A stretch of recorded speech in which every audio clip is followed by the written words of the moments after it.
Audio Jungle.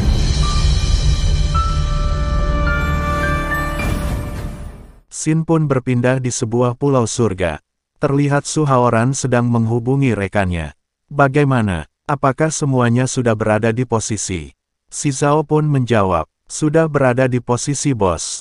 Terlihat sama seperti biasanya dan juga tidak ada penguatan penjaga khusus. Tetapi jika seperti yang bos katakan, pasti ada banyak orang yang akan keluar jika ada gerak-gerik. Su Haoran pun berkata, negara M menyembunyikan orangnya di sini untuk berlindung, berapa banyak kekuatan yang dapat disembunyikan. Dia tidak mungkin bisa menyembunyikan sebuah apacekan.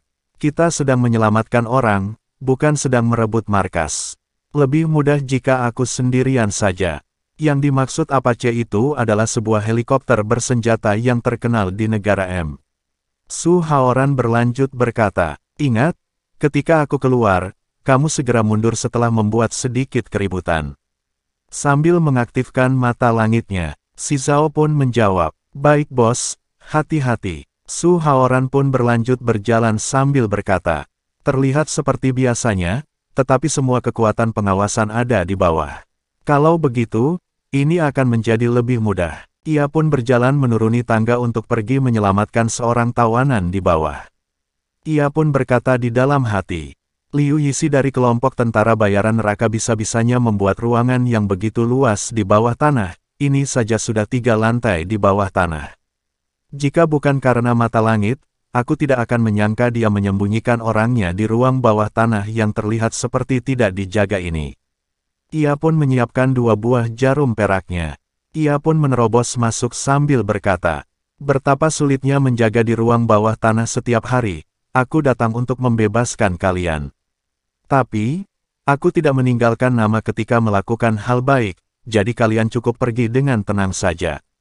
Ia pun membuka pintu dan disambut oleh beberapa tembakan dari beberapa penjaga yang ada di bawah. Terlihat 3 orang penjaga terus-menerus menembaki ke arah Su Haoran.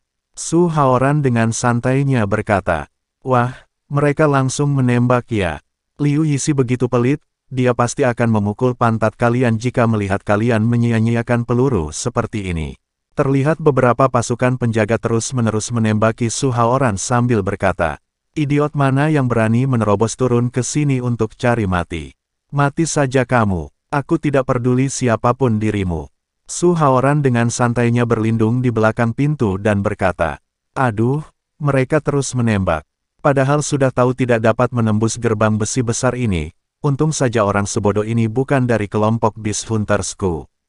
Seketika itu Su Haoran mengaktifkan mata langitnya untuk memeriksa ruang bawah tanah. Ia pun berkata di dalam hati, gerbang besi ini tebalnya sekitar 20 cm, apakah orang yang akan diselamatkan berada di dalam? Duh, profesor wanitanya terlihat cantik, sungguh jarang sekali. Terlihat di dalam ruang yang lainnya terdapat seorang profesor cantik, ia pun berkata, mengapa ada suara tembakan dari luar? Apakah ada yang kemari untuk menyelamatkanku? Profesor cantik itu bernama Jun Moya. Ia berlanjut berkata, kalau saja dia merupakan paman yang sangat tampan. Aku sangat menyukai paman tampan loh. Terlihat Su Haoran mengetahui perkataan Profesor Jun Moya dengan mata langitnya, ia pun berkata di dalam hati. Bisakah kamu lebih sadar diri? Huya yang tampan sepertiku kalah dari paman tua. Seketika itu Su Haoran berkata sambil berteriak. Maaf, aku bukan paman tampan. Kalau begitu, aku akan pulang dulu. Kamu tunggu saja orang selanjutnya yang akan menyelamatkanmu, mungkin saja dia akan kemari tahun depan. Penjaga di sana terkejut mendengar perkataan Su Haoran. Profesor Jun Moya pun kebingungan dan berkata, apakah dia mendengarku berbicara sendirian? Suara tembakannya begitu kuat dan juga suaraku tidak keras. Penjaga di sana pun kesal dan berkata, kalian berdua diam, apakah kalian tahu saat seperti apa sekarang? Seriuslah sedikit. Salah satu penjaga pun mendekati Su Haoran sambil berkata, dasar kamu, matilah. Seketika itu Su Haoran pun keluar dan menyerang penjaga itu. Beberapa dari pasukan penjaga melepaskan tembakannya ke arah Su Haoran sambil berkata, sialan, mengapa dia begitu hebat? Matilah. Su Haoran dengan santainya menjawab, Keahlian menekan kalian benar-benar sembrono. Pergilah ke bawah sana dan minta maaf dengannya. Sambil melemparkan 2 jarum peraknya ke pasukan penjaga itu. Dan pada akhirnya Su Haoran berhasil membunuh mereka. Profesor Jun Moya pun berkata, mengapa tiba-tiba hening? Suara tembakannya pun menghilang. Hei, kamu bertahanlah. Kamu tidak boleh mati, karena kamu tidak tampan. Sambil memukul-mukul gerbang besi besar itu, Su Haoran dengan santainya berkata, untuk memancing ketua dari kelompok pasukan penjaga untuk keluar. Kamu cukup sabar ya, bawahanmu sudah mati semua dan kamu masih belum keluar, babi putih. Seketika itu pemimpinnya pun kesal dan berkata, keparat, sambil menendang pintu besi. Siapa babi putih yang kamu katakan? Apa kamu bodoh? Tentu saja aku berbicara tentang siapa yang sedang menjawab. Ucap Su Haoran sambil mengaktifkan mata langitnya. Ia juga berkata di dalam hati. Memecahkan gerbang besi dengan sekali pukul. Menarik, tetapi tubuhnya sangat aneh. Pemimpin itu pun melancarkan serangannya ke Su Haoran sambil berkata, aku akan menghancurkan mulutmu ini dengan sekali pukulan. Matilah. Su Haoran dengan santainya menjawab, sepertinya kamu sangat percaya diri pada dirimu sendiri. Kebetulan sekali, yang paling disukai sama orang seperti aku adalah menghancurkan kepercayaan diri orang lain. Ia pun menghindari serangan pemimpin itu. Dengan cepat Su Haoran membalas serangan dari lawannya dengan pukulan hebatnya. Pemimpin itu pun terpental ke tembok cukup keras. Su Haoran pun berkata, perasaan dari pukulan ini rasanya seperti memukul pelat baja, bagaimana mungkin ini tubuh manusia? Terlihat pemimpin itu tidak apa-apa dan ia kesal ke Su Haoran. Brengsek, kamu, dasar sialan. Seketika itu Profesor Jun Moya yang ada di dalam pun berkata dengan keras. Hei, kamu yang datang menyelamatkanku, kamu tidak akan dapat memukul tubuh orang putih itu. Dia punya gen kalajengking moro raksasa dalam tubuhnya, kulitnya keras seperti sisik kalajengking raksasa. Kelemahannya adalah wajahnya. Pemimpin itu pun kesal ke Profesor Jun Moya karena dia memberitahu kelemahannya ke Su Haoran. Hei, wanita jalang, kamu diamlah. Su Haoran dengan santainya berkata, oh, rupanya dia adalah makhluk campuran. Terlihat Profesor Jun Moya yang kesal karena dimarahin oleh pemimpin pasukan penjaga itu.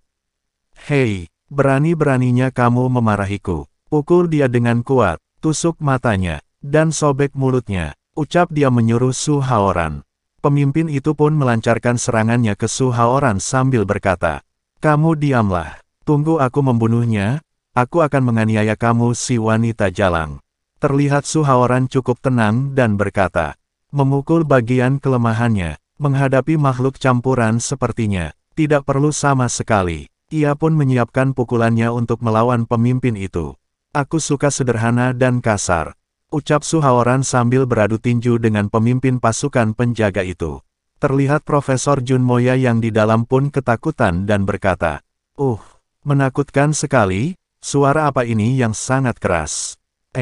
Jangan-jangan pria jelek yang datang menyelamatkanku sudah mati. Su Haoran yang ada luar pun mendengar perkataan Profesor Jun Moya dan menjawab.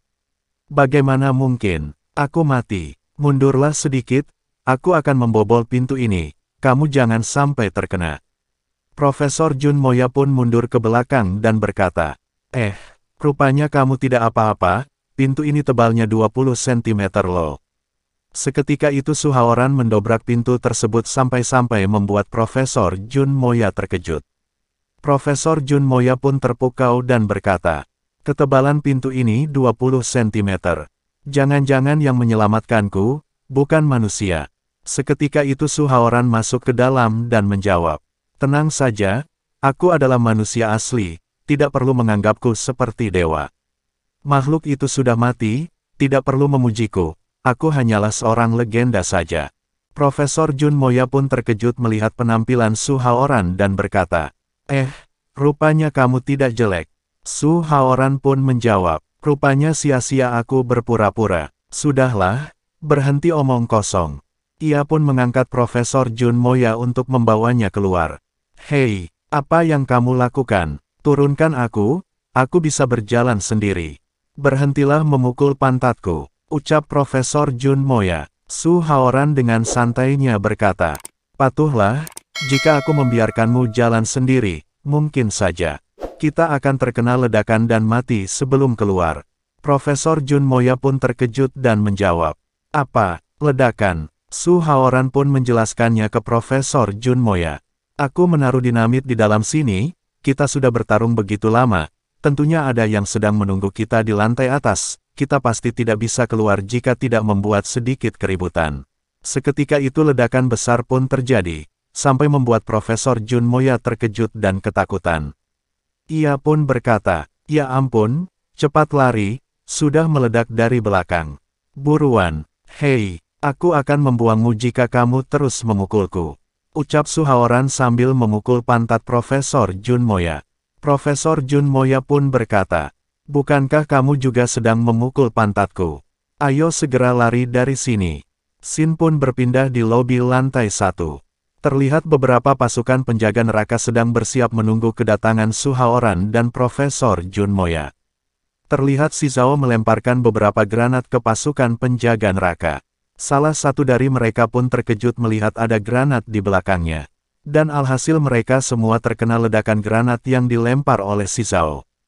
Su Haoran pun berhasil menerobos beberapa tempat yang dijaga oleh beberapa pasukan penjaga neraka. Ia pun berkata, Si Zhao, bagus sekali. Sambil menggendong Profesor Jun Moya,